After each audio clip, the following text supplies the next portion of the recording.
بسم اللہ الرحمن الرحیم۔ طاسین تلک آیات القرآن و کتاب مبین۔ یہ قرآن کی آیتیں ہیں اور کھلی ہوئی کتاب کی آیتیں ہیں، جو ہدایت ہے اور خوشخبری ہے ایمان والوں کے لیے۔ وہ ایمان والے جو نماز پڑھتے ہیں اور زکوٰۃ دیتے ہیں اور آخرت پر ان کا یقین ہے، اور وہ لوگ جو آخرت پر ایمان نہیں رکھتے، ہم نے ان کے اعمال کو ان کی نظروں میں اچھا بنا دیا ہے، تو وہ اندھے ہو گئے۔ یہ وہ لوگ ہیں کہ ان کے لیے بہت برا عذاب ہے، اور آخرت میں وہ لوگ نقصان اٹھانے والے ہیں۔ سورہ نمل کی ابتدائی آیات ہیں، یہ مکے میں نازل ہوئی صورت، توحید سے لبریز اور شرک کی رد کے لیے مکمل طور پر اللہ تعالیٰ نے اس میں وضاحت فرمائی ہے۔ مکے والوں کو جب دعوت دی گئی تو ان کو ہر طریقے سے سمجھایا گیا۔ حضور صلی اللہ علیہ وسلم نے مختلف انداز سے مختلف واقعات سنا کر ان کو بتایا کہ دیکھو، تمہاری روش اور تمہارا راستہ جو ہے اس کا انجام کیا ہوتا ہے۔ تمہارا رویہ کوئی نیا رویہ نہیں ہے، اب میری دعوت بھی کوئی نئی دعوت نہیں ہے، بس تم اس دعوت کو بھول گئے ہو۔ ہم تمہیں دعوت یاد دلانے آئے ہیں جو انبیاء کرام دعوتیں دیا کرتے تھے، اور ان کی قوموں نے جب ان کی بات نہیں مانی تو ان کا نتیجہ کیا ہوا وہ تمہیں بتایا جائے گا۔ تو اللہ تعالیٰ فرمایا کہ یہ قرآن کے اندر تو پوری ڈیٹیل ہے۔ جو ماننے والے ہیں ان کے لیے اس میں بہت ہی بشارتیں ہیں، خوشخبریاں ہیں، ہدایت کا سامان ہے، اور جو نہیں مانتے، جو ماننا ہی نہ چاہے، اس کے لیے بھی کوئی راستہ ہی نہیں ہے۔ کہ خود حضور صلی اللہ علیہ وسلم بنفس نفیس تشریف لے آئے تو ابو جہل نے نہیں مانا۔ اب کون آئے گا؟ اب کسے چاہتا ہے؟ کون آئے تیرے پاس کو بات مانے گا؟ تو اللہ تعالیٰ بھی اس کو چھوڑ دیتے ہیں۔ پھر ایسے شخص کو جو سدھرنا نہیں چاہتا، اس کے اوپر زبردستی اسلام کو تھوپتے نہیں ہیں کہ آپ اسلام قبول کرو۔ اللہ تعالیٰ کو کوئی ضرورت نہیں ہے ہماری عبادتوں کا، کہ ہم روزے رکھیں، نماز پڑھیں تو اللہ کی بزرگی میں، اللہ کی شان میں بڑھوتری ہو جائے گی۔ اللہ کو کوئی ضرورت نہیں ہے۔ بے شمار فرشتے ہیں جو دن رات اس عبادت میں لگے رہتے ہیں، اور کوئی عبادت اس کی نہ بھی کرے، کوئی اس کی عبادت اور بندگی نہ بھی کرے تو بھی اللہ کی شان ربوبیت میں ذرہ برابر فرق نہیں آ سکتا۔ اس لیے اب یہ تو نہیں کہ ہم بندگی نہیں کریں گے تو اللہ کی شان گھٹ جائے گی۔ ماننے نہ ماننے کا ہے کہ تم جیسے لوگ ہو، مان لو تمہارا اپنا فائدہ، نہیں مانو گے تمہارا اپنا نقصان ہے۔ جو نہ ماننے والے لوگ ہوتے ہیں تو ایسا نہیں، وہ لوگ اس کو غلط سمجھتے ہیں کہ ہم غلط کر رہے ہیں، یار مان نہیں رہے، پھر بھی نہیں مان رہے۔ یہ باطل کی بہت بڑی غلط فہمی ہوتی ہے کہ وہ اپنے آپ کو حق پر سمجھتا ہے۔ وجہ کیا ہوتی ہے کہ ہر غلط آدمی اپنے آپ کو حق پر سمجھ رہا ہے، تو پھر حق پر جو ہے وہ کہاں جائے گا؟ اللہ تعالیٰ فرماتے ہیں ہم نے ہر انسان کو جو انکار کرنے والا ہوتا ہے، اللہ کا یقین نہیں رکھتا، اس کے اعمال کو اس کی نظروں میں اچھا بنا دیا ہم نے۔ وہ اسے اچھا سمجھے گا، اللہ کا انکار کرے گا اور اچھا سمجھے گا کہ بھائی میں ہی حق پر ہوں۔ کہ اللہ کو نہیں مانتے، ایسا نہیں انہیں افسوس ہوتا ہے، کوئی اپنا کو کہتے ہیں یار میں غلط ہوں، میں شرک کر رہا ہوں، میں غلط ہوں، میں کفر کر رہا ہوں۔ نہیں، وہ اپنے آپ کو حق پر سمجھتے ہیں۔ تو اب مسئلہ یہ ہو جاتا ہے کہ دونوں حق پر سمجھ رہے ہیں، حق پر جو ہے وہ تو حق پر ہے ہی ہے، اور اس کا سمجھنا صحیح بھی ہے، لیکن باطل پرست اور غلط لوگ بھی اپنے آپ کو حق پر سمجھنے لگے تو اب فیصلہ کیسے ہوگا کہ کون حق پر، کون صحیح اور کون ناحق پر ہے؟ اس کے لیے قرآن پاک اللہ تعالیٰ نے فرمائی، اتار دی۔ حضور صلی اللہ علیہ وسلم کی سیرت طیبہ، آپ صلی اللہ علیہ وسلم کی حیات مبارکہ پوری دنیا کے لیے ایک اسوہ بنا کے پیش کر دیا گیا۔ قرآن پاک کو ایک کسوٹی بنا دیا گیا کہ اپنی حرکتوں کو، اپنے اعمال کو، اپنے نظریات کو، اپنی فکروں کو قرآن پہ ٹیلی کر کے دیکھ لو، قرآن سے موازنہ کر لو کہ تم وہی کام کر رہے ہو جو قرآن کہہ رہا ہے یا نہیں. تمہارے دل ویسے ہی دھڑکتے ہیں جیسے قرآن چاہتا ہے؟ تمہارے خواہشات ویسی ہی ہیں جیسے قرآن چاہتا ہے؟ اگر ہاں تو ٹھیک ہے. کیا تمہارے دل میں خوف خدا ہے؟ تو ٹھیک ہے. اس کا جواب اب انسان خود دے گا کہ ہاں، اپنا محاسبہ خود کرے، کیونکہ دنیا یہ دارالاسباب ہے. آپ کو آپ کے اعمال کا ظہور نحوستوں کے حساب سے، برکتوں کے حساب سے یہاں نہیں ہوگا. ضروری نہیں ہے کہ آپ نماز پڑھیں اس کا فائدہ مل جائے تو آپ کو لگے کہ میں حق پر ہوں. ہو سکتا ہے نماز پڑھنے کے بعد آپ کو جوتے کھانے پڑ جائے. ایسی جگہ چلے جاؤ آپ کافروں کے پاس میں کہ نماز پڑھتے ہی کہ آپ کو مارنے لگے کافر. ایسا ہو سکتا ہے. تو ضروری نہیں کہ نماز پڑھی آپ نے، اب آپ کے اندر وہ انرجی آ گئی کہ آپ کو کوئی ہاتھ لگائے گا تو مر جائے گا. ایسا نہیں ہو. آپ کے اندر بہت طاقت آ گئی، بہت نیکیاں بڑھ گئی، آپ کو دکھ رہا ہے کہ ہماری نیکیاں بڑھ گئی. دکھے گا کچھ بھی نہیں. آپ کو اپنے حق اور باطل پر ہونے کا فیصلہ قرآن سے کرنا پڑے گا، حضور صلی اللہ علیہ وسلم کی سیرت سے کرنا پڑے گا. یہی دعوت کے لیے حضور صلی اللہ علیہ وسلم نے مکے والوں کو بہت سمجھایا کہ دیکھو تم اپنے آپ کو حق پر سمجھتے ہو اور تم کس گھمنڈ میں چور ہو. تم ہو کون؟ تمہاری ویلو کیا ہے؟ تمہاری اہمیت کیا ہے؟ تمہاری حکومت کتنی ہے؟ تو اللہ کے مقابلے میں تمہاری شان ہے کیا؟ جو اللہ کے بڑے بڑے بندے، وہ تک اللہ کی بندگی کرنے والے لوگ تھے، اللہ کو ماننے والے لوگ تھے، اور ان کے سامنے حضور صلی اللہ علیہ وسلم کی زبان سے حضرت سلیمان علیہ السلام کا واقعہ پیش فرمایا گیا کہ دیکھو میرا سلیمان میرا بندہ، اس کی بادشاہت کی کوئی انتہا نہیں تھی، لیکن اس کے اندر اتنی عاجزی، اتنی انکساری اور اتنی تواضع تھی کہ وہ دوسروں کے لیے ایک رول ماڈل تھا. اللہ تعالیٰ نے اس واقعے کو بہت تفصیل سے قرآن پاک میں بیان فرمایا اور حضرت سلیمان علیہ السلام کی ایک ایک اداؤں کو نوٹ فرمایا ہے. اللہ تعالیٰ کا ارشاد ہے کہ ہم نے حضرت سلیمان علیہ السلام کو حضرت داؤد کا وارث بنا دیا. ویسے تو حضرت داؤد علیہ السلام کی بہت سی اولادیں تھیں، بہت سے بچے تھے، اور حضرت سلیمان علیہ السلام سب سے چھوٹے بیٹے تھے. لیکن علم کے اندر، سمجھداری میں، طہارت و پاکیزگی میں، خدا ترسی میں، اللہ سے خوف کے سلسلے میں حضرت سلیمان جیسا کوئی نہیں تھا. حضرت داؤد علیہ السلام نے جو حکومت کی، عیسیٰ علیہ السلام سے 1000 سال پہلے کا واقعہ ہے، یعنی آج سے 1000 وہ 2000 ہی ہے، 3000 سال پرانا واقعہ آج سے. 2000 سال عیسیٰ علیہ السلام کو ہو گئے اور 1000 سال عیسیٰ علیہ السلام سے پہلے. تو حضرت سلیمان علیہ السلام عیسیٰ علیہ السلام سے 1000 سال پہلے آئے. اس زمانے کے اندر کے واقعات ہو رہی ہیں کہ واقعہ ہی آج سے 3000 سال پرانا، کہ داؤد علیہ السلام کو ہم نے بہت بڑی حکومت سے نوازا تھا. حضرت داؤد علیہ السلام حضرت طالوت کے بعد میں بادشاہت پر متمکن ہوئے، بادشاہت سنبھالی آپ نے، اور اس حکومت کو آپ نے بہت سجایا سنوارا، بہت مستحکم کیا. اللہ تعالیٰ نے آپ کے ہاتھ میں لوہے کو نرم کرنے کا معجزہ دیا تھا کہ آپ لوہے کو جیسا چاہتے ویسے موڑ دیا کرتے تھے. کوئی گرم نہیں کرنا، ایسے پکڑا ویسے کر یہ موڑ دیا، کڑا بن گیا. حضرت داؤد علیہ السلام کے لیے معجزہ تھا کہ لوہا ان کے ہاتھ تک کھلونا ہوا کرتا تھا. ربڑ کے ہم لوگ موڑ دیتے ہیں، ربڑ ہو جیسے بنایا ایسے موڑ دیا. حضرت داؤد علیہ السلام لوہے کو ایسے پکڑ کے ایسے موڑ دیا کرتے تھے. وَأَلَنَّا لَهُ الْحَدِيدَ، لوہا ہم نے بالکل نرم کر دیا تھا.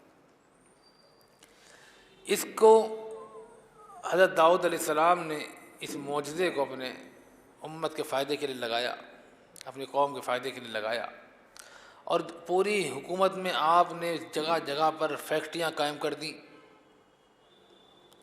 اپنی سلطنت کو بڑھانے کے لوہے کی فیکٹریاں ہیں، آلات حرب و زر بن رہے ہیں، مشینیں بن رہی ہیں. تو اس زمانے میں لوہے کا کام بہت عروج پر پہنچ چکا تھا. اس کے بعد میں جب حضرت سلیمان علیہ السلام کو جو اپنے باپ سے وراثت میں جو حکومت ملی ہے وہ آلریڈی بہت مضبوط تھی، بہت توتی بولتی تھی حضرت داؤد علیہ السلام کی حکومت کی دور دور تک، کہ چھوٹی موٹی ریاستیں اسی میں جڑی ہوئی تھیں، اور جو آس پاس کی بہت دور کی جو ریاستیں ابھی ان کے انڈر میں نہیں آئی تھیں ان کو اتنا تو معلوم تھا کہ سلیمان حضرت داؤد کی حکومت بہت پاور میں ہے، تو کوئی ان پر اٹیک کرنے کی سوچتا بھی نہیں تھا. اور پھر طاقت کے حساب سے بھی تھی اور اکنامیکل اور فائنینشلی بہت مضبوط تھے آپ. حضرت سلیمان علیہ السلام کے جب ہاتھ میں حکومت آئی تو سب کچھ تو ہے، تو اللہ تعالیٰ نے ایک دعا کی کہ اللہ تعالیٰ مجھے ایسی حکومت دے کہ پھر میرے بعد کوئی ایسی تمنا نہ کر سکے، اس سے اچھی پھر کسی کو حکومت نہ ملے. کیا چاہیے؟ اب مجھے ہواؤں پر بھی حکومت چاہیے، پانی کے اوپر بھی حکومت چاہیے، پرندوں پر بھی حکومت چاہیے، چرندوں پر بھی، درندوں پر بھی، ہر چیز پر حکومت چاہیے.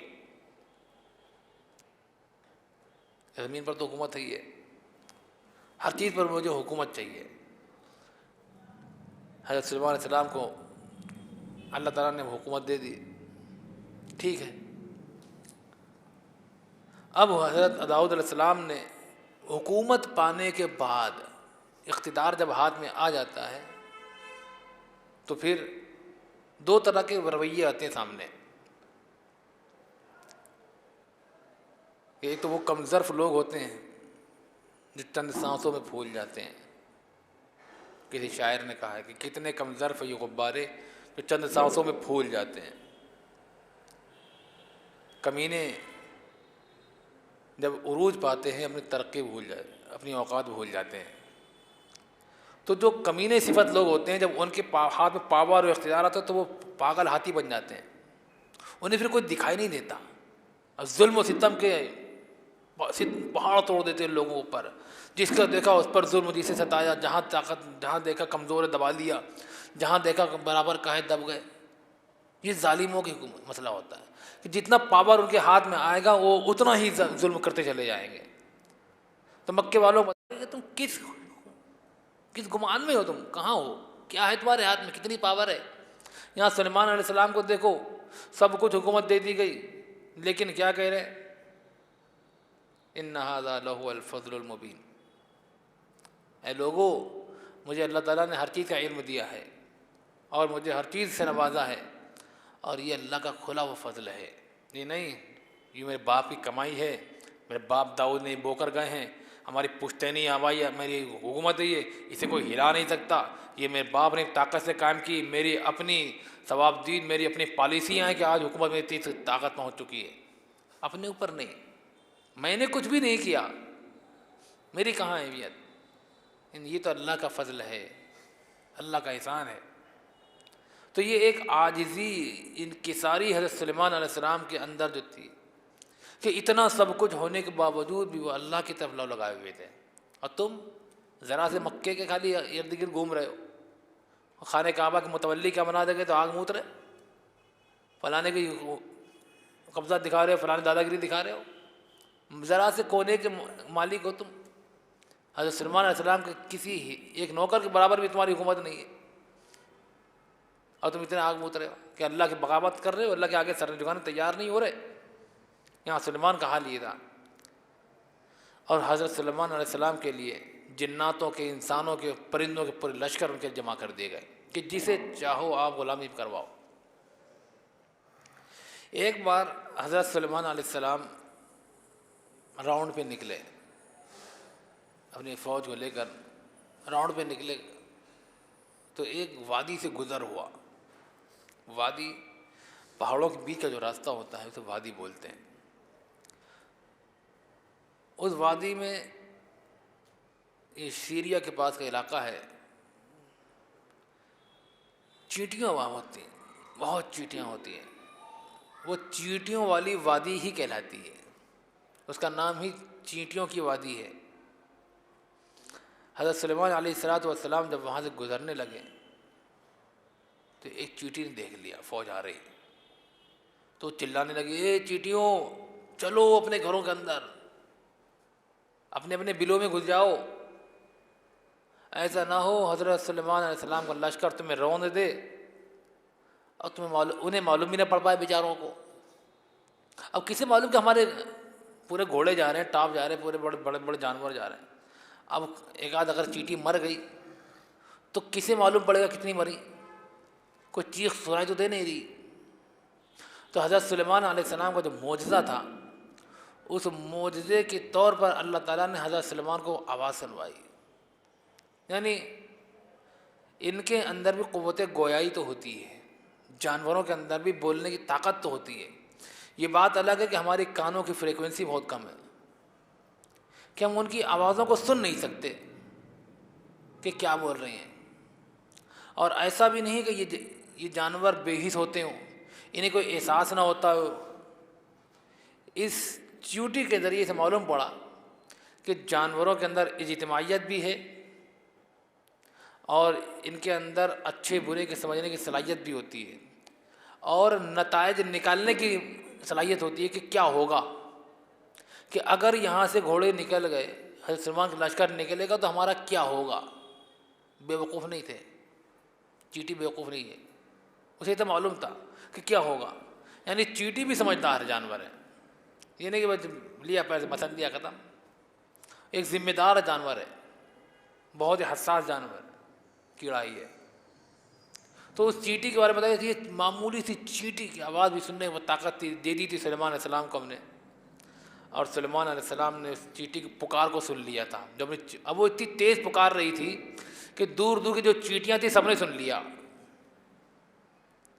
ایک چیٹی یہاں پہ چلائی کہ چیٹیوں چلو اپنے بلوں کے اندر، تو جو دور پہ چیٹی تھی اس نے سن لیا۔ اس چیٹی کی سننے کی طاقت بھی دیکھیے آپ، اس چیٹی کی سننے کی طاقت بھی دیکھی کہ ایک چیٹی بولی اور دوسری چیٹی سن لیا، اور ہم وہیں پاس میں کھڑے کھڑے نہیں سن پا رہے ہیں۔ تو ہماری سننے کی طاقت تو بالکل بھی نہیں چیٹی کے آگے۔ یہ چیٹی تو بالکل اتنی مہین سی آواز سن لے رہی ہے، جو چیٹی بول رہی ہے، اور دوسری چیٹی وہیں پاس میں سن لے رہی ہے، ہم بھی پاس میں کھڑے اتنے بڑے بڑے کان لے کر، تو بھی سنائی نہیں دے رہا۔ چیٹی کا بالکل ذرا سا کان ہے، مطلب ہم مائکروسکوپ سے دیکھیں تو کان دکھائی دے گا شاید ہمیں، بالکل باریک سا، تو کتنا بڑا کان ہوگا، لیکن اس نے آواز سن لی، اور اس آواز کو حضرت سلیمان علیہ السلام نے بھی سن لیا کہ ارے چیٹی مگدڑ مچ گئی بھائی، اعلان ہو رہا ہے، رک جاؤ۔ مسکرائے مسکرائے، کیوں؟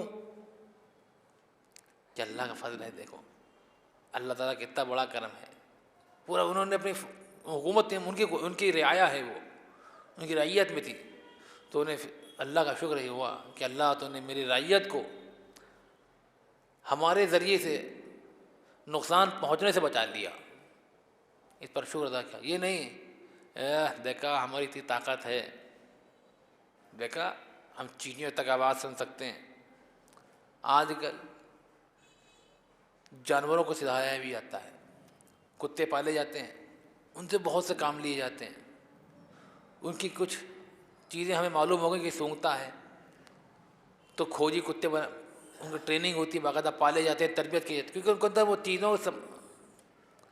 وہ چیزیں فطری طور پر ہوتی ہیں، ان کو جانوروں کے اندر۔ کبوتر کو پالا جاتا ہے، اسے سدھا لیا جاتا ہے، تو سوچئے حضرت سلیمان علیہ السلام ان کی زبانیں جانتے تھے تو کیسے کیا مینیج کرتے ہوں گے۔ یہاں تو ہم لوگوں کا حال یہ ہے کہ کتے کی زبان نہیں سمجھتے ہم لوگ، کبوتر کے اشارے نہیں سمجھتے، باز کے اشارے اور شاہین کے اشارے نہیں سمجھتے، پھر بھی پال رہے ہیں، سدھا رہے ہیں کہ کیسے کیا، گھوڑے کو پال رہے ہیں، سدھا رہے ہیں، جبکہ ہم اس کی زبان نہیں جانتے۔ تو جو جانور اور پرندے حضرت سلیمان علیہ السلام کے زمانے میں تھے، وہ ان کی بولیاں تک جانتے تھے، تو حضرت سلیمان سے کہے ایسے کرو تو وہ کتنے ٹرین ہو گئے ہوں گے جانور۔ تو حضرت سلیمان کی باقاعدہ پوری فوج تھی ایک جانوروں کی، پرندوں کی، جسے جہاں کام لینا وہ بھیجے تم ادھر کرو جا کے۔ وہ جانور نے سنا، نکل لیا دھیرے سے، کام پہ لگ گیا جا کے اپنے۔ انسانوں سمجھ میں نہیں آ رہا، لیکن وہ جانوروں سے کام ہو گیا۔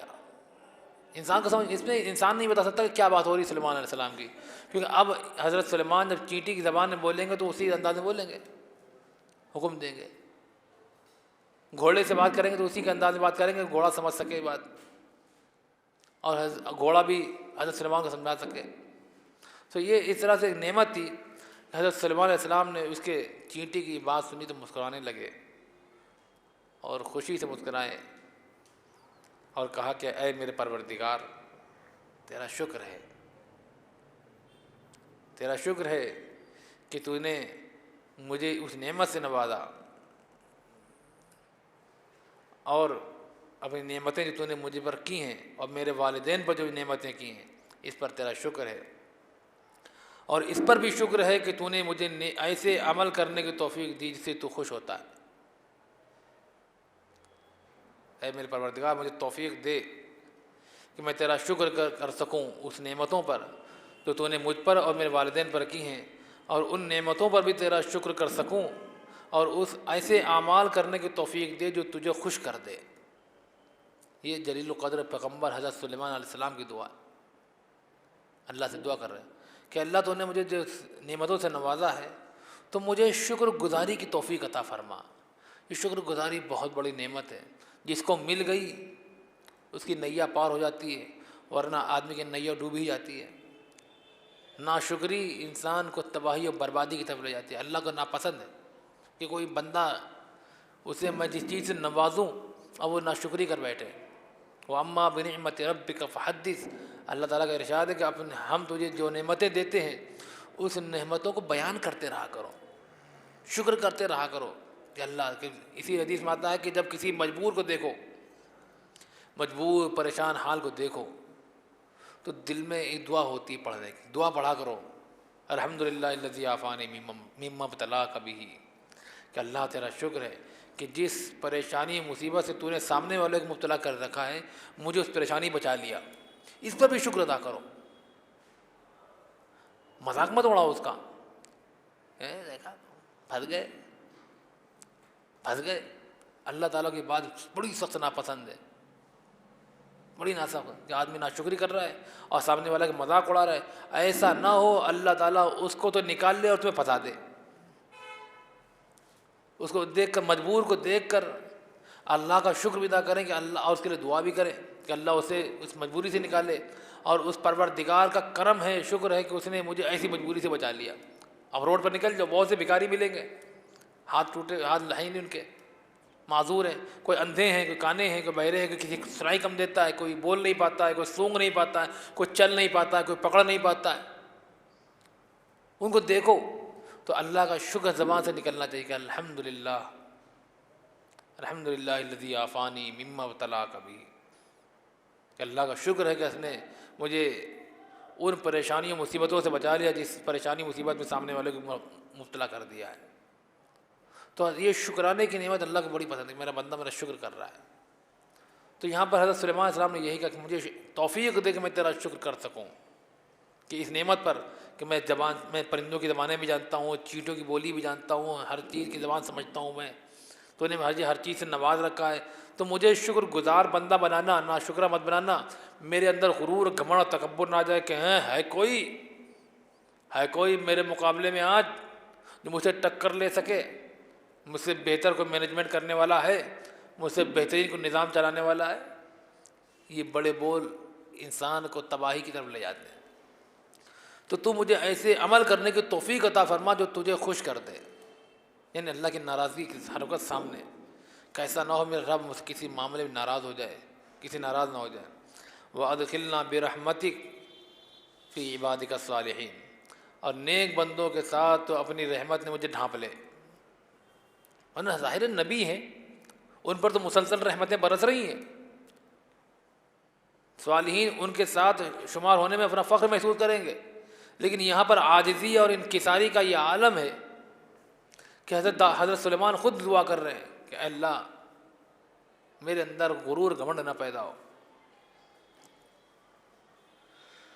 تو یہ مکے والوں کو بتایا، دیکھو تم لوگ کہاں گھومے پھر رہے ہو، کہاں جا رہے ہو کہ غرور گھمنڈ میں مبتلا ہو، اللہ کے آگے کیوں نہیں جھکتے۔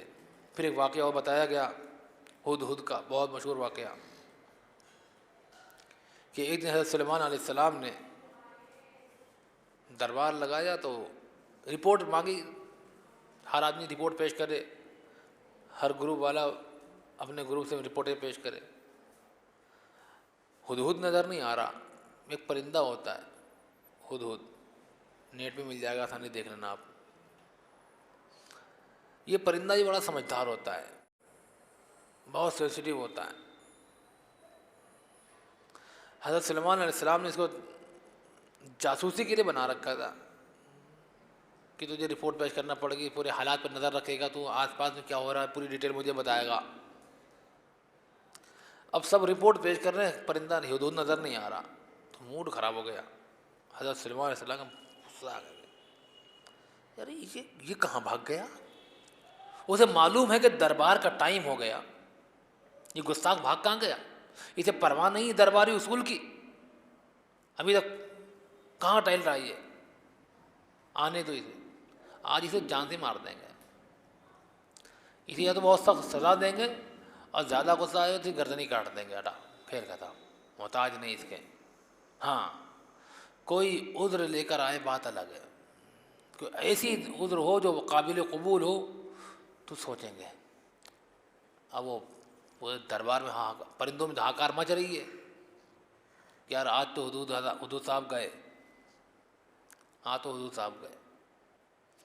اب حدود کو معلوم پڑ گیا, جیسے دربار میں محل میں گزا ویسے معلوم پڑ گیا تیری گردن آج خطرے میں ہے, تو تھوڑا دور کھڑا ہو گیا, پاس میں آ گیا. پھر ویسے کندھے بیٹھ جاتا تھا, اتنی ہمت نہیں پڑی, اب ماحول خراب ہے, دور ہی رہو تھوڑا. ہاں کہاں گیا تھا. اب اس کو سمجھ گیا تھا جان کے لالے پڑے, تو اس نے جو رپورٹ پیش کی اس معلوم تھا رپورٹ کیسی پیش کرنا ہے.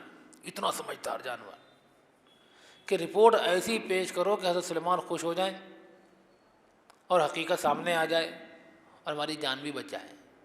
ارے میں تو ایسی جگہ سے آ رہا ہوں جو تمہیں معلوم ہی نہیں ہے, جس کے بارے میں ابھی تمہیں ڈیٹیل نہیں معلوم ہے, میں اسی جگہ سے آ رہا ہوں. اچھا کہاں گیا تھا تو. میں نے ایک عورت کو دیکھا حکومت کرتے ہوئے, تعجب ہو رہا پرندے کو, ایک عورت حکومت کر رہی. سوچے جانوروں کے اندر تصور نہیں کہ کوئی عورت حکومت کر سکے, یعنی جانوروں کے اندر کوئی فیمیل پرندہ نہ وہ حکومت نہیں کرتا, وہ گروہ کا لیڈر نہیں بن سکتا. اس حدود کو تعجب اس بات ہے کہ ایک عورت حکومت کر رہی ہے. انی وجدت امرأۃ تملکہم, عورت مالک. اب اسے کیا معلوم کہ ہلیری کلنٹن الیکشن لڑتی ہے, سونیا گاندھی صدارت کرتی ہیں, اس وقت ہندوستان کی پریزیڈنٹ وہ بھی ایک عورت بنی بیٹھی ہوئی ہے. تو حضور نے فرمایا جس قوم میں سربراہی عورت کے ہاتھ میں ہوتی ہے وہ چیز برباد ہو جاتی ہے, وہ قوم برباد ہو جاتی ہے. اب جس گھر میں سربراہی عورت کی وہ گھر برباد ہو جاتا ہے. گھر میں بھی سربراہی مرد کی ہی چلے گی. مرد قوام ہے, اس کے اندر سپیریورٹی دے رکھی ہے اللہ تعالیٰ نے, فوقیت اسی کے اندر ہے, برتری مرد کے اندر رکھی گئی. عورت مشورہ دے گی, ساتھ میں مشورہ لیا جائے گا, پوچھا جائے گا, لیکن فائنل ڈیسیژن مرد کا مانا جائے گا. جن گھروں کے اندر عورتوں کی چلتی ہے مردوں کی چلتی ہے نہیں, اس گھر کے اندر تباہی بربادی یقینی ہو جاتی ہے, پورا نظام بگڑ چکا ہوتا ہے. بچے باپ کی سن نہیں رہے, گھر میں باپ کی ویلیو نہیں ہے, کیونکہ وہ باپ تو نہیں نہ ہے. باپ کہاں ہے, باپ تو ماں ہے, اب ماں وہ بھی ماں ہے, باپ ہے ہی نہیں. بچے خود مختار ہو گئے, ایسی چاہ رہے من مرضی کی زندگی جی رہے. تو یہ ایک خود عورت کی حکومت کا نتیجہ تھا کہ اس پرندے کو بڑا تعجب ہوا کہ میں بہت بڑی خبر لے کر آیا ہوں, بہت بڑی خبر. کیا عورت حکومت کر رہی ہے؟ ہاں تو چل آگے بتا. ارے اسے ووجت من کل شیء, اسے بہت اس کے پاس اللہ تعالیٰ نے اس کو نواز رکھا ہے, بہت بڑی اس کی سلطنت ہے. اور جو دوسری چیز ہے ایک یہ ہے کہ اس کا تخت بہت بڑا ہے, جس پر وہ براجمان بیٹھتی ہے تخت پر, بہت بڑا ہے. بڑا تخت ہونا بڑی حکومت کی پہچان تھی. ایک بہترین مینجمنٹ, بہترین سسٹم اس ملک میں, مطلب اس علاقے میں ایک بہترین نظام لاگو ہے, اور وہاں بہت ہی امن و امان ہے, شانتی ہے, خوشحالی ہے. یہ اس بات کا ثبوت ہوتا تھا کہ تخت کتنا بڑا بنا رکھا ہے. یہ واقعہ ہے، یہ علاقہ یمن کے پاس کا علاقہ ہے، یمن کی راجدھانی صنعاء، وہاں سے 50 کلومیٹر دور پر یہ بستی تھی، بہت بڑا شہر تک ابھی آباد ہوا کرتا تھا، 3000 سال پرانا۔ اب تو وہ گاؤں بھی نہیں بچا، گاؤں دیہات بچا ہوا علاقہ۔ وہاں جو اڑتا ہوا نکل گیا تھا، وہاں دیکھا کہ ایک عورت پوری ڈیٹیل لے کر آیا، حدود نے پوری ڈیٹیل نکال لی تھی کہ یہ عورت حکومت کر رہی ہے یار، بہت بڑا تخت ہے اس کا۔ اس نے پورا آئیڈیا لگا لیا کہ تخت سے ہی اس نے اندازہ لگا لیا کہ اس کا مسئلہ کیا ہے۔ اور ایک چیز جو سب سے خطرناک ہے سلیمان علیہ السلام، وہ یہ ہے کہ ہو سکتا ہے اس پہ گردن نہ بچے، کل مجھے معلوم ہے، ہاں تو ہو سکتا کہتے ہیں سلیمان علیہ السلام یہ اسے تیرا قبول نہیں ہے، گردن کٹوا کے۔ وجدتها وقومها يسجدون للشمس من دون اللہ، ارے وہ لوگ سورج کی پوجا کرتے ہیں، میں تو ان کا عقیدہ بھی دیکھ کر آیا ہوں۔ یہ دیکھیے جانور کی فراست، کہ صرف وہاں کے حالات کو دیکھ کر نہیں آیا، مینجمنٹ کو ہی نہیں دیکھا، اس نے اس کی ان لوگوں کی مانسکتا تک پڑھ کے آیا کہ یہ لوگ پوجا کس کی کرتے ہیں۔ کیونکہ جب کوئی قوم جس کی پوجا کرتے ہیں نا، وہ اس کی مانسکتا کو درشا دیتا ہے کہ کون کس کو ماننے والا ہے۔ اگر اللہ کو مانیں گے تو ان کے اندر رحمانیت کا جذبہ ہوگا، شیطان کے بندے ہوں گے تو ان کے اندر شیطانی مکاری پائی جائے گی۔ تو پتہ تعجب ہے، تو عورت حکومت کر رہی، دوسری تعجب کی بات یہ کہ اللہ کی بندگی نہیں کر رہے یہ لوگ۔ اب پرندے دیکھیے توحید پرست ہوتے ہیں، پرندے کبھی مشرک نہیں ہوتے، ورنہ اس پرندے کو تعجب نہ ہوتا یار ہم نے کبھی سنا ہی نہیں، ہماری پوری کمیونٹی اللہ کی بندگی کرتی ہے، جتنے کبوتر چڑیاں ہیں سب کو اللہ کی بندگی کرتی ہیں، یہ بتاؤ پوروں کی پوجا، یہ عجیب عورت ہے، بیوقوف ہے، اور حکومت بہت بڑی دے دی گئی اس کو۔ میں ایسی جگہ سے آ رہا ہوں، سمجھ میں نہیں آ رہا، بتاؤ انہیں کیا چاہیے تھا، ابھی سمجھا رہا ہے، اب اسے معلوم تھا گردن جائے گی میری۔ تو اب حضرت سلیمان علیہ السلام کو وہ مطمئن کر رہا ہے کہ وہ لوگ سورج کی بندگی کرتے ہیں، سورج کے آگے جھنتے ہیں، اور شیطان نے ان کے اعمال کو ان کی نظروں میں اچھا بنا کے پیش بھی کر دیا ہے، یعنی وہ اسے برا نہیں سمجھ رہے ہیں، وہ سورج کی پرستش کو، سورج کی پوجا کو برا نہیں سمجھ رہے، سورج نمسکار کرتے ہیں وہ لوگ سورج کے سامنے ہاتھ جوڑتے ہیں اور اسے اچھا سمجھتے ہیں۔ بتاؤ تعجب کی بات ہے۔ ارے شیطان نے ان کو اللہ کے راستے سے روک دیا ہے، چلیے کچھ کریے چل کے ان کا، وہ لوگ سیدھے راستے پر نہیں ہے، خود بتا رہا، فتویٰ بھی دے، اس نے فتویٰ بھی دے دیا کہ جو اللہ کی بندگی نہ کرے وہ سیدھے راستے پہ نہیں ہے۔ اب اسے پوری تقریر کر دی حضرت نے، حدود صاحب نے، حضرت سلیمان علیہ السلام نے پوری تقریر کر دی، ان کا عقیدہ کیا ہے یہ بتا دیا، اور کیوں عقیدہ بگڑا کیسے یہ بھی بتا دیا، نتیجہ کیا ہوا سب نکال دیا، اور ان کا فتویٰ کیا ہے، ان کا حکم کیا ہے یہ بھی بتا دیا۔ اب تو جان بخشی ہوگی، ابھی نہیں، کیونکہ اصول تھے۔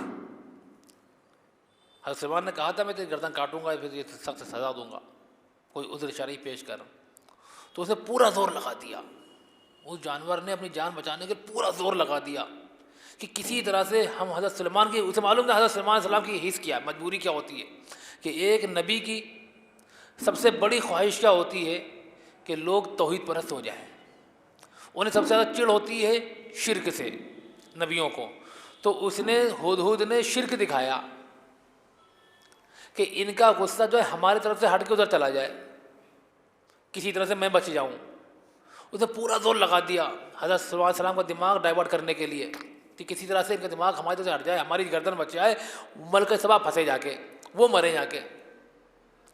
ہاتھ سمانے کرنا ابھی بھروسہ نہیں کرتے، ابھی بھروسہ نہیں تیرا، تو ہو سکتا جھوٹ بول رہا ہو، جان بچانے چکر میں جھوٹی رپورٹ پیش کر سکتا ہے، دیکھیں گے، دیکھتے ہیں تو جھوٹا ہے کہ سچا، تو یہ رپورٹ ابھی پینڈنگ میں ہے۔ تو یہ جو ہے کہ اس کو اور تھوڑا ڈرا دیا ہدہد کو، تاکہ اصل میں جتنے دربار میں پرندے بیٹھے ہوئے ہیں نا چپ چاپ، سب دیکھ رہے تھے رپورٹ کیا ہو رہا ہے، مسئلہ ہو رہا ہے، سب کو معلوم پڑ رہا تھا کہ کیا مکالمہ چل رہا ہے سلیمان سے۔ انسان تو خیر نہیں معلوم پڑ رہا، انسانوں کو تو نہیں معلوم پڑا کہ کیا گڑگڑ کر رہا ہے یہ، کہ یہ ہدہد کیا گڑگڑ کر رہا ہے۔ حضرت سلمان کو، لیکن دوسرے جو پرندے تھے سب کو معلوم پڑ رہا تھا کہ کیا بحث چل رہی ہے، تو سب تھر تھر کانپ رہے تھے کہ ایسا نہ ہو ہم بھی پھنس جائیں۔ تو ان کے لیے بھی ان تمام لوگوں کو چوکنا کرنے کے لیے اس طرح کی وارننگ ضروری تھی کہ ٹھیک ہے دیکھتے ہیں تو جھوٹا ہے کہ سچا۔ مطلب ایسا بات نہیں تھی کہ حضرت سلیمان علیہ السلام کو معلوم نہیں تھا۔ حضرت سلیمان علیہ السلام کی حکومت تو بہت بڑی تھی، سپر پاور اس زمانے کے تھے وہ، تو ایسا نہیں تھا کہ چھوٹی موٹی حکومتوں بارے معلوم نہ ان کو، ان کی سراغ رسانی کا ڈپارٹمنٹ کمزور ہو، اور یہ انوکھی بات بتا رہا ہے، معلوم تھا جان بچانے کی بات بتا رہا ہے، تو یہ رپورٹ بھائی پیش کر بتا دیا، ٹھیک ہے بتا دیا، ورنہ ہوائیں اڑتی چلی آ رہی بتانے کے لیے، ہوائیں بتا رہی ہیں، جتنے پرندے اڑتے ہوئے بتاتے ہیں رپورٹ پیش کرنا ہے، لیکن اس نے اس کو ایک نئے طریقے سے پیش کیا کہ اس نے یہ دکھایا کہ ابھی ہمارا مسئلہ اہم نہیں، مسئلہ وہ اہم ہے کہ جلدی سے جب وہاں پہ چل کے اٹیک کرو چل کے۔ تو ٹھیک ہے، اچھا ایک کام کر، بہت دنوں سے ان کے بارے میں سن رکھا ہے، ان کے بارے میں بہت دنوں سے سن رکھا ہے، اور تو نے اب ان کے شرک کے بارے میں بتا دیا کہ کھلم کھلا ہی شرک ہو رہا ہے، بات نہیں آ رہی لوگ، ہماری ماتحتی میں انہیں آنا ہی پڑے گا، اب یہ میرا خط لے جا اور وہاں ڈال دینا، اور دیکھنا ان کا ریئیکشن کیا ہوتا ہے، وہ بتا کے چل۔ اب حدود نے سوچا چلو تھوڑی جان کی امید بچی، اب یہ اس نے خط لیا اور چلا وہیں پہ، دوبارہ پھر یمن آیا۔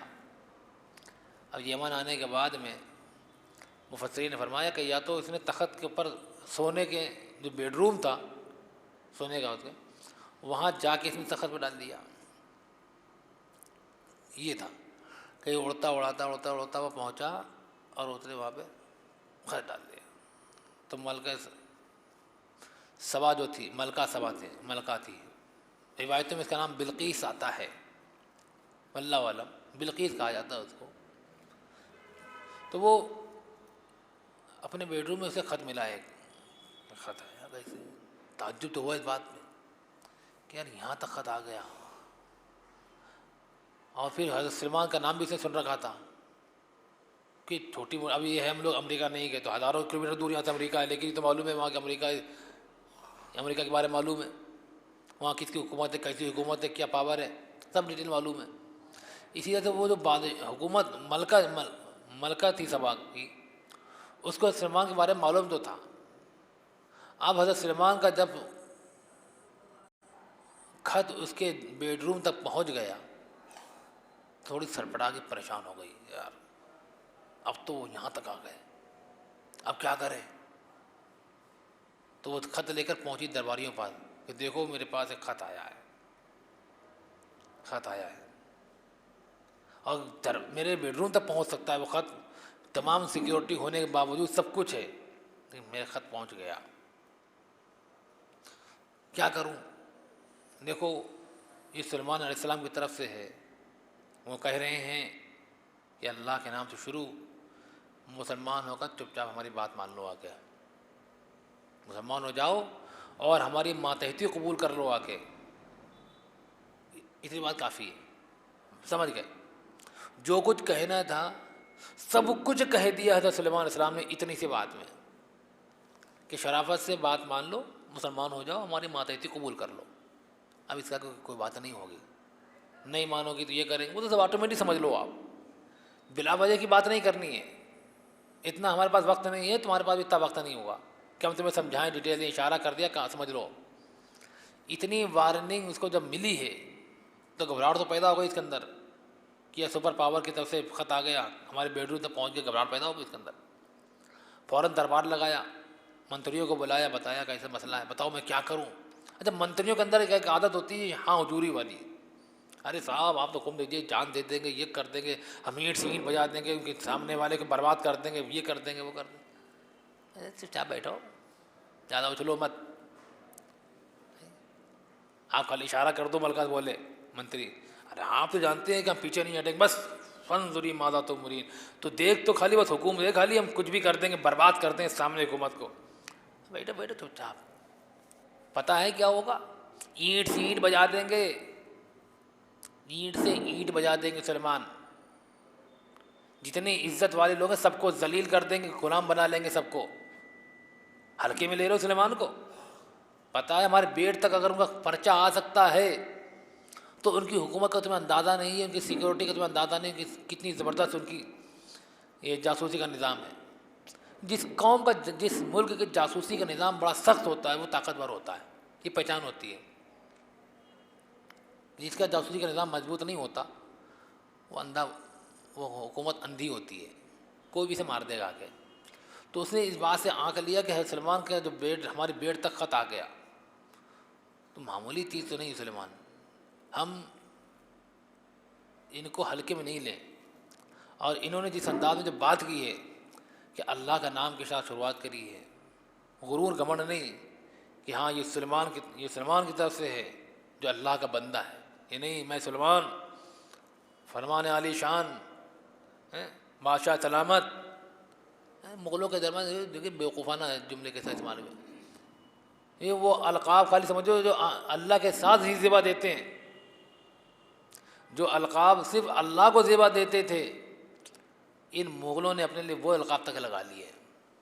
شہنشاہ، مالک الملک، شہنشاہ نام رکھنا جائز نہیں ہے، پتہ ہے شہنشاہ نام رکھنا جائز نہیں ہے.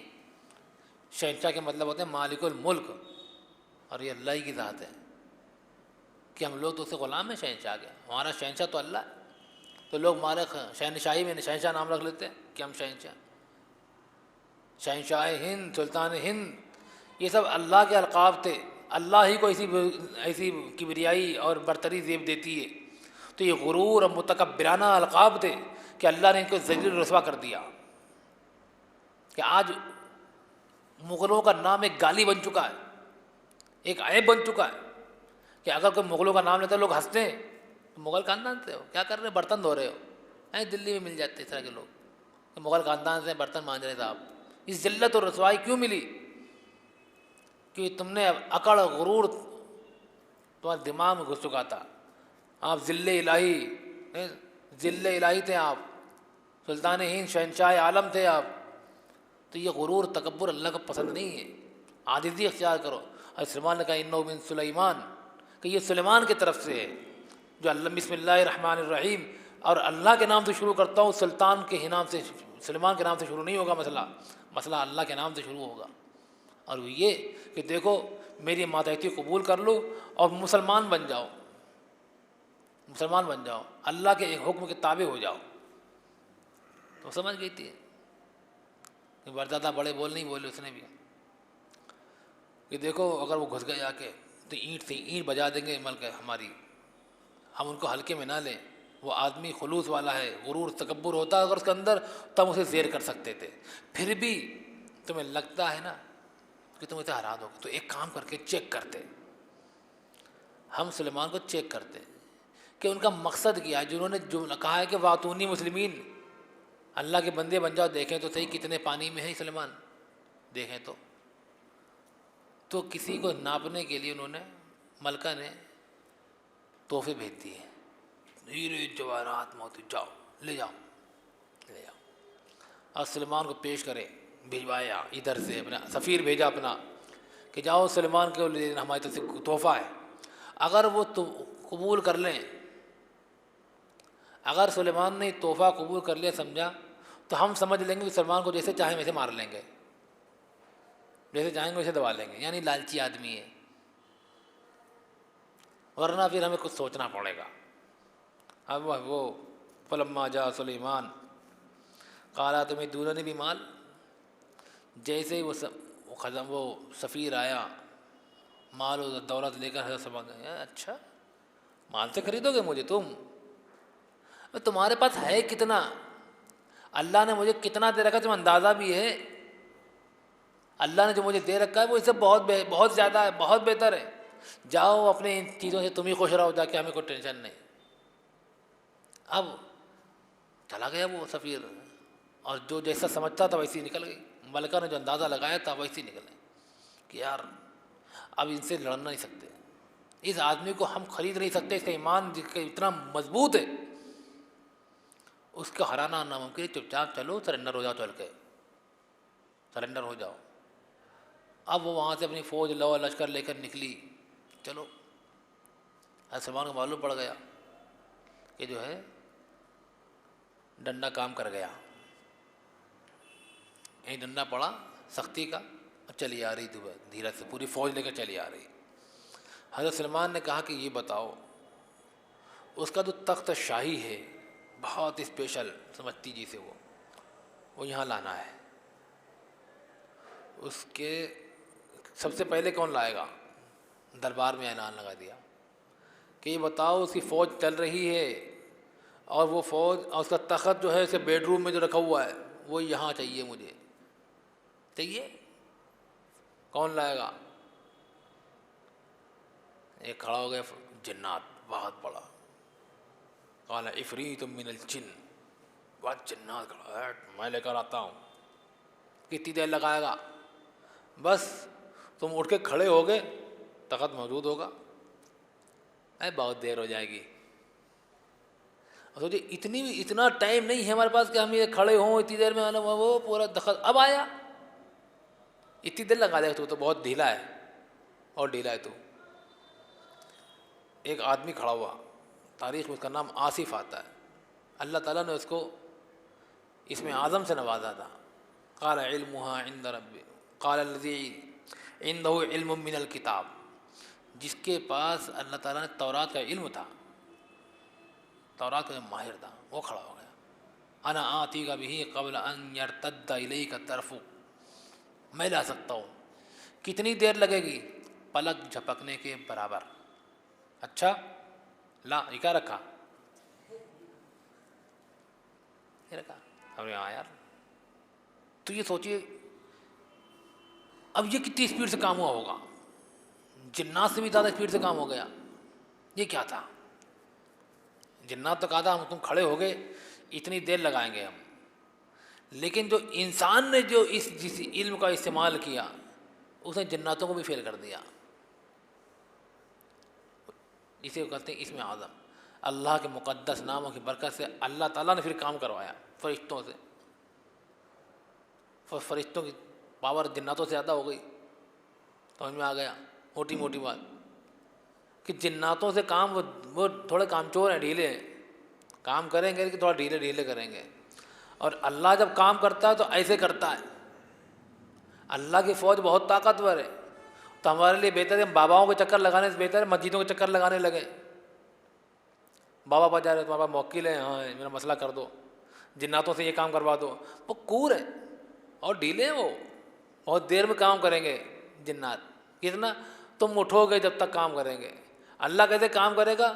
پلک جھپکنے کی بھی دیری نہیں ہوگی. قبل ان یرتد، تمہاری پلک جھپکے اس سے پہلے. یہ نہیں پلک جھپک جائے گی دوبارہ نہیں، پلک جھپک نہیں پا، آنکھیں کھلی رہیں گی، سامنے موجود ہے. یہ دیکھا، ہاں ارے ہاں یار کہاں سے آیا؟ ہزاروں کلومیٹر دور سے چلتا ہے، تخت اڑتا ہوا چلا آیا. کتنی اسپیڈ سے آیا ہوگا اس کے اسپیڈ کا اندازہ نہیں لگا سکتے. شاید ہمارے پاس وہ ناپنے کا اندازہ آلہ نہیں ہوا کتنی اسپیڈ سے چلا ہوگا وہاں پہ. اس کی اسپیڈ کتنے میں نہیں، مطلب روشنی کی اسپیڈ سے بھی تیز روشنی تھی، روشنی سے بھی تیز اسپیڈ سے تخت کی اسپیڈ بن گئی تھی. تو کیا علم کیسا تھا، وہ کیا تھا اللہ نے ایسے علم سے. وہ علم کتاب تھا، علم من الکتاب، تورات کی برکت تھی. یہ سمجھے کہ اب قرآن کی برکتیں ہیں. یہ قرآن پڑھتا جا میرے بندے، میرے قریب ہوتا جا. کہ آپ کو جو مشکلات پریشانیاں ہیں ان کا حل قرآن میں ہی ہے. تو وہ اب تخت سامنے آ گئے تو کہا ہاں تو ہے کام کا، چلو اس کے اندر تھوڑی تبدیلی کر، چینجز کر دو، ڈٹو نہ ہو، تھوڑی سی اس کی ہلکا پھلکا چینجز کر دو. دیکھیں سمجھدار ہے بیوقوف ہے سمجھدار ہے، پہچان پاتی کہ نہیں پہچان پاتی. اب وہ پہنچی پوری فوج لے کر. اب جب پہنچی ہے تو محل میں داخل میں چلیے. اب وہ آئی تو تخت دیکھ رہے خالی، یہ تخت میری لگ رہا ہے ہی نہیں، کیونکہ وہ یہ تو وہ 2 وجہ ہیں کہ ہمارا تخت تو وہاں رکھا ہوا ہے یمن میں، یہ بیت المقدس سے مسئلہ چل رہا ہے. اور دوسری بات تھوڑا سا تبدیل ہے، کچھ تھوڑا سا فرق ہے، بہت مائنر سا فرق ہے کہ سمجھ نہیں آ رہا کہ کاریگری کی مثال تھی. ہے تو وہی ہے، وہی کیا ہوا؟ پہچان نہیں پا رہے۔ حق اور باطل ایسے ہی تمہارے سامنے ہے، سچ اور جھوٹ کو بھی تم پہچان نہیں پا رہی ہو۔ شیطان نے تمہارے دل آنکھوں پر پردہ ڈال رکھا ہے، تم ایک دوسری زندگی جی رہی ہو۔ کیا تم سمجھتی ہو کہ تم حق پر ہو؟ تم اپنے تخت کو نہیں پہچان پا رہی ہو، جس میں ذرا سی ہم نے ملاوٹ کر دی، تو تم اپنے شرک کے ساتھ اللہ کو کیسے پہچان پاؤ گے؟ اگر تمہارے دل میں ذرہ برابر بھی شرک کی ملاوٹ ہو جائے تو تم اللہ کو پہچان نہیں پاؤ گے۔ صحیح کر دیں تو وہ بھوچکی ہوگی کہ ہاں یہ تمہارا ہی تخت ہے، اللہ نے یہاں پہنچا دیا، لیکن تم شرک کی تمہارے اندر منحوست ملی ہوئی ہے، اس لیے تم اللہ کو پہچان نہیں پا رہے، اپنے تخت کو نہیں پہچان پا رہے۔ اللہ کو کیا پہچانو؟ آؤ ہم تمہیں بتاتے اللہ کیا ہے، چلو اور تمہیں تھوڑا سیر کرائیں، اور سیر کرائیں تو اپنے محل کی۔ تو ایک جگہ سے سلمان علیہ السلام سے لے گئے، پانی بہہ رہا ہے، بہترین زبردست بالکل ٹرانسپیرنٹ شفاف چمکتا ہوا کانچ جیسا پانی بہہ رہا ہے، اور اس میں بیچ میں پتھر رکھے ہوئے، تھوڑے سے ڈوبے ہوئے پتھر، لگ رہا کہ پتھر جو ہے پانی میں ڈوبا ہوا ہے۔ اب اس پہ جائیں گے تو بھائی سنبھال کے چلنا پڑتا ہے کہ پانی میں گر نہ جائیں، پھسل نہ جائیں۔ تو وہ اس چیز کو تصور کیے ہوئے، وہ ملکہ سبا بلقیس نے وہ تصور کرتے ہوئے اپنا قدم بڑھایا، اور اس نے اپنی شلوار کو تھوڑا سا اونچا کر دیا کہ پانی میں ڈوب نہ جائے، جو انداز ہوتا ہے عورتوں کا، کہ تھوڑا اونچا کرا، اور پانی میں پیر رکھنے کے لیے اس نے پیر رکھا تو پانی میں پیر ڈوبا نہیں۔ یہ کیا ہے؟ پانی میں پیر جا ہی نہیں رہا، اتنا زبردست کانچ لگا ہوا تھا، اتنا زبردست ٹرانسپیرنٹ کانچ تھا کہ ریئل احساس ہی نہیں ہوتا اس کو کہ کانچ بھی لگا ہوا ہے، کتنا کلیئر کانچ ہوگا وہ، کہ وہ ملکہ وہ پہچان نہیں پائی۔ قال انہ صرح ممرد من قواریر، پتا ہے کانچ ہے یہ، پینچا اٹھا رہی ہو، بھیگے گا اتارا تمہارا، نیچے کرو۔ تو تعجب ہوا کہ بتاؤ یہ تو یہ ہے، مروب کر دیا اسے۔ حضرت سلیمان علیہ السلام دکھائے تیری خدائی کیا ہے، تو حکومت کیا ہے، مال سے خریدنے آئی تھی، یہ ہے۔ تو یہاں بھی کنفیوز ہو گئی، تجھے حقیقت علم یہاں بھی نہیں ہو سکا کہ حقیقت میں پانی ہے کہ کانچ ہے، بہت ہلکا سا فرق ہوا۔ دیکھیے شرک خفی بہت ہلکا ہوتا ہے، جو باریک ہے، جو شرک ہوتا ہے دلوں کا چور معلوم نہیں پڑتا، معلوم نہیں پڑتا۔ اللہ تعالیٰ کیا کہتا ہے؟ یعلم خائنۃ الاعین وما تخفی صدور، اللہ تعالیٰ آنکھوں کی چوریاں بھی جانتا ہے۔ اللہ کی خاصیت کیا ہے؟ آپ یہاں بیٹھے ہوئے ہو، ادھر دیکھ رہے تمہیں معلوم ہے، تمہیں معلوم ہے کنکھیوں سے کدھر دیکھ رہے ہو، اللہ کو معلوم ہے، کسی غیر محرم کو دیکھ رہے ہو نہیں دیکھ رہے ہو۔ اچھا آنکھیں کدھر جا رہی ہیں تیری؟ سیدھی رکھ، نیچے رکھ، آنکھوں چوری کر رہا ہے، آنکھوں سے اشارے، آنکھوں میں معلوم باتیں ہو رہی ہیں، آنکھوں سے اشارے ہو رہے ہیں، اللہ کو سب معلوم ہے۔ جب سامنے والے کو معلوم ہے تو اللہ کو نہیں معلوم ہوگا؟ ایک معمولی انسان جب اس بات کو سمجھ گیا، اشارے سمجھ گیا آنکھوں کے، تو اللہ کو نہیں معلوم ہوگا؟ تو یہ شرک تھا کہ اللہ تعالیٰ کے تعلق سے آدمی جب تک مشرک ہوگا اسے حقیقت سمجھ میں نہیں آئے گی، کنفیوز ہوتا رہے گا، ہر جگہ کنفیوزنگ ہوگی۔ تو شرک خفی، حضور نے فرمایا یہ شرک، یہ بھی شرک ہوتا ہے، ریاکاری بھی شرک ہے، الریاء من الشرک، دکھاوا کرنا، نیک اعمال میں بھی دکھاوا کرنا، یہ بھی شرک آتا ہے۔ میں نے اسے بتایا کہ اس کی مثال ایسے لے لیجیے، آپ کو نماز میں 2 سجدے کرنا ہے رکعت کے، ہر رکعت میں آپ نے پہلے سجدہ کیا، 3 مرتبہ تمہارے پہلے اللہ پڑھ رہا، بالکل نارمل طور پر پڑھ لیا، اللہ اکبر کے اٹھے، احساس ہو پڑوسی دیکھ رہا ہے، یہ احساس ہوا کہ پڑوس والا ہمیں غور کر رہا ہے ہمارے سجدے پر، اور ادھر بھی دیکھ رہا ہے، ارے اچھا۔ دوسرا پھر سجدہ کیا آپ نے، تھوڑا سا اچھے سے کیا، بہت اچھے، پہلے جو کیا تھا نا اس سے اچھے سے سجدہ تھا یہ، اور سبحان رب الاعلیٰ بھی بڑے اچھے سے پڑھ رہے ہو، 3 کے 5 ہو رہے ہیں، کیوں ہو رہا؟ کیوں؟ مانسکتا کیا تھی؟ اب جو پہلا سجدہ تھا وہ تو خلوص کے ساتھ تھا، جیسا بھی تھا لیکن خلوص تھا، اس میں سنت نہیں تھی لیکن خلوص تھا۔ دوسرا جو سجدہ آپ کا تھا یہ دکھاوے کا تھا، یہ آپ کا سجدہ اللہ کو نہیں تھا، یہ اس بندے کا سجدہ، دیکھ میں سجدہ کر رہا ہوں۔ حضور نے فرمایا یہ بھی شرک ہوتا ہے، تو بالکل مائنر سے ہوتا ہے۔ اسی لیے تو وہ ملکہ سبا جو تھی وہ پانی کے اوپر جو کانچ لگا تھا اسے پہچان نہیں پائی، وَصَدَّهَا مَا كَانَتْ تَعْبُدُ مِن دُونِ اللَّهِ۔ ایسے ہی شیطان نے تجھے اللہ کی بندگی سے روک رکھا ہے، بہت ہلکے سے اشارہ سمجھا رکھا ہے تجھے، اور تو سمجھتی ہے کہ تو حق پر ہے، تجھے دنیاوی چیزوں کی تو تمیز نہیں آ رہی۔ تو یہ حکمت تھی حضرت سلیمان علیہ السلام کو اسے دعوت دینے کی، سمجھ گئے کہ واقعی میں ہم بہت پیچھے ہیں، اور سلیمان واقعی میں بہت سمجھدار ہیں، بہت شریف آدمی، کہ اسے تو ساتھ میں رہی، دیکھا، سلوک دیکھا، دعوت دیکھی، پیغام دیکھا، فوراً کلمہ پڑھ لیا، انی اسلمت مع سلیمان للہ، کہ میں تو حضرت سلیمان کے ہاتھ پر ایمان لے آئی۔ تو حضرت سلیمان کے پر وہ ایمان لے آئی اور اسے توبہ کری، اور اس کے ایمان کو اللہ تعالیٰ نے باقاعدہ نوٹ کیا کہ واقعی میں مسلمان ہو گئی تھی پھر وہ۔ تو یہ ہے کہ اللہ مکے والوں بتایا کہ تمہاری یہ اوقات کیا ہے، تم لگتے کدھر ہو، کس کھیت کی مولی ہو تم؟ یہ ملکہ سبا اس کے حالات دیکھ کر توبہ کر کے سمجھدار تھی، اس کے سامنے جیسے ہی شرک واضح ہوا کہ ہم غلط ہیں، توبہ کر لیا۔ بہت بڑی حکومت کی مالک تھی وہ، اس کے باوجود جب سچائی آئی تو اللہ کے آگے جھک گئی۔ تم کس اکڑ میں ہو؟ تمہارے اندر یہ غرور اور گھمنڈ کیوں؟ تمہارے سامنے حقیقت واضح ہو چکی ہے، حضور صلی اللہ علیہ وسلم نے شرک کو واضح کر دیا، توحید کو واضح کر دیا، پھر تم کدھر جا رہے ہو؟ فَأَنَّىٰ تُصْرَفُونَ، کہاں بھاگے جا رہے ہو، کدھر جا رہے ہو؟